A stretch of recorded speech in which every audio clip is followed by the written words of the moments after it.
Good morning student.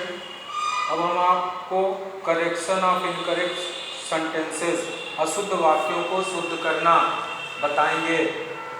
भाषा हमारे लिए अभिव्यक्ति का सबसे उत्तम साधन है और भाषा की महत्वपूर्ण इकाई है वाक्य। इसलिए कहा जा सकता है कि व्यक्ति अपनी भावनाओं और विचारों की अभिव्यक्ति वाक्यों के द्वारा ही कर सकता है। अतः वाक्य रचना में अशुद्धियां होना हमारी बात का भी गलत तरीके से पेश कर सकता है।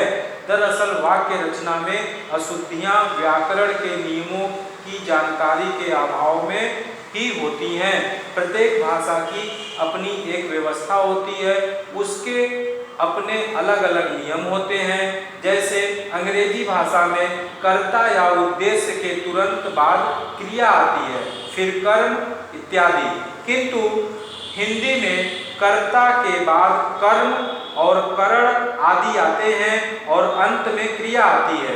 इसी क्रम में उलट फेर होने या गलत शब्दों का प्रवेश हो जाने के कारण वाक्य अशुद्ध हो जाता है, तो उसका शोधन करना पड़ता है। इसके लिए हमें व्याकरण के नियमों का उपयुक्त ज्ञान प्राप्त करना आवश्यक है। वाक्य की अशुद्धियों के निम्नलिखित कारण हो सकते हैं। पद क्रम संबंधी अशुद्धियां। वाक्य में पद को रखने का एक निश्चित क्रम होता है। इस क्रम में उलट पलट हो जाने पर वाक्य का अर्थ ही बदल जाता है। जैसे सैनिक ने घोड़े को सजाया। यदि किसी कारण यह क्रम बदलकर इस प्रकार हो जाए, घोड़े ने सैनिक को सजाया, इससे वाक्य का पूरा अर्थ ही बदल जाएगा। दूसरा उदाहरण है, जैसे खरगोश को काटकर गाजर दो। खरगोश को काटकर गाजर दो, इसका पदक्रम बदल गया है। इसमें होना ये चाहिए कि खरगोश को गाजर काट कर दो। पदक्रम बदल जाने से अर्थ का अनर्थ हो जाता है। कुछ शब्द पुरुषों के लिए लगते हैं और कुछ शब्द वही शब्द बदलकर महिलाओं के लिए लगते हैं। जैसे महादेवी वर्मा कवि हैं, कवि शब्द हमेशा पुरुष वर्ग के साथ लगेगा। अगर महिला है तो ये कवि बदलकर कवित्री हो जाएगा। जैसे महादेवी वर्मा एक महिला हैं तो इनके साथ महादेवी वर्मा कवित्री हैं, यह शुद्ध होगा। उसी तरह हमारी अध्यापिका विद्वान हैं। विद्वान शब्द हमेशा पुरुषों के लिए आता है और विदुषी शब्द हमेशा महिलाओं के लिए आता है। जो विद्वान महिला होती है उसे विदुषी बोला जाता है और जो पुरुष विद्वान होता है उसे विद्वान बोला जाता है। तो यहाँ हमारी अध्यापिका विदुषी हैं, यह शुद्ध होगा।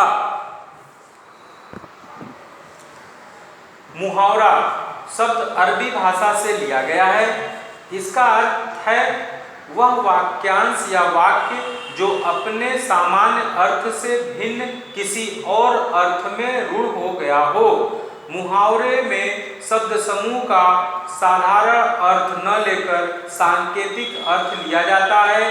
जैसे जब मैं अनुराग से सहायता मांगने गया तो उसने अंगूठा दिखा दिया।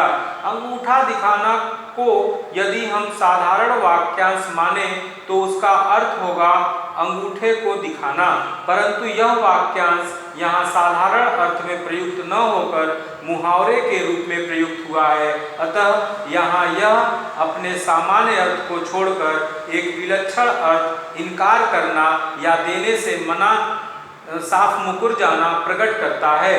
मुहावरे का प्रयोग भाषा में चमत्कार, प्रभाव, सौष्ठव तथा माधुर्य उत्पन्न करने के लिए किया जाता है। मुहावरा वाक्य का अंग बनकर प्रयुक्त होता है, स्वतंत्र रूप से नहीं। वाक्य में प्रयुक्त होने पर उसकी क्रिया कर्ता के लिंग, वचन, कारक आदि के अनुसार बदल जाती है।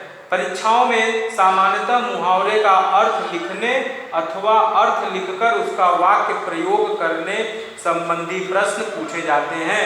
आपके एग्जाम में मुहावरों का अर्थ लिखकर वाक्य में प्रयोग करना है, मुहावरों का वाक्य में प्रयोग करना है, उसी पे नंबर आपको मिलेगा। कभी कभी केवल वाक्य में प्रयोग करने के लिए ही कहा जाता है, आपके एग्जाम में केवल वाक्य मुहावरे का वाक्य में प्रयोग करना ही है। अब जैसे बाल बाका न होना, इसका अर्थ होता है कि कोई कुछ भी नुकसान, तनिक भी नुकसान न होना, जिसका रक्षक, इसका वाक्य में प्रयोग होगा, जिसका रक्षक परमात्मा है उसका बाल बाका नहीं हो सकता।